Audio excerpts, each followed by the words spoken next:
Hi everyone, welcome to researchmd.com. My name is Pramil Cheriyath. I'm a program director, internal medicine residency, translational residency. I'm a director of research. I also teach some medical students and medicine residents. I'm a director of research also. Today we're going to look at an important topic in the biostatistics. We're going to teach you a brief introduction of the bias, and then later on there's more videos. Each type of bias we will teach you further. Okay, so this video is to kind of briefly give you an introduction about the bias in biostatistics or studies we do. So what is our definition of the bias? When you look at the definition of the bias, it's a tendency to believe that some people, ideas are better than the others, that usually result in treating some people unfairly because it produces an unfair results, and we take the results and we treat the patients, right?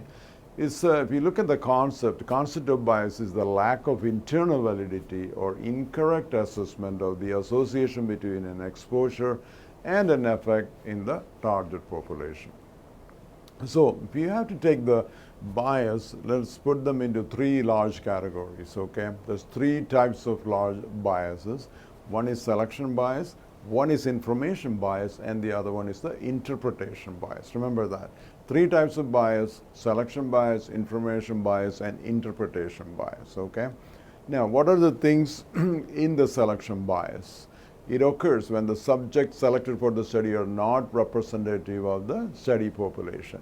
So under selection bias, we have so many categories like a non-response bias, referral bias, susceptibility bias, Bergson fallacy bias, prevalence bias, and attrition bias, okay?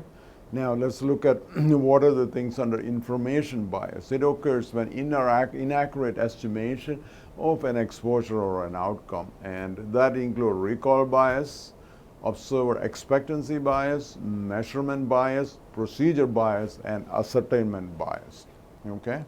Now the third category is the interpretation bias. It occurs when you interpret the results of the study and then you're making an assumption which affect the outcome.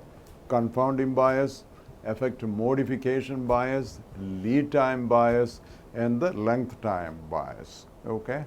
So bias exists in all study designs, but our job has to be like to decrease all the bias so the results could be better interpreted and the treatment can be done to the patient, right? Clearly articulating the rationale, choosing the appropriate research design to meet the study aims can reduce the common pitfalls. That means, an example, if you do like a randomized control study, and the both group balance, most of the bias we could eliminate. In quantitative studies, selection bias is often reduced by the random selection.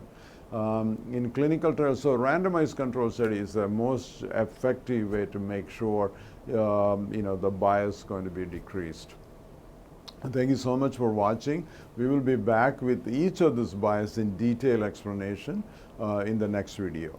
Thank you.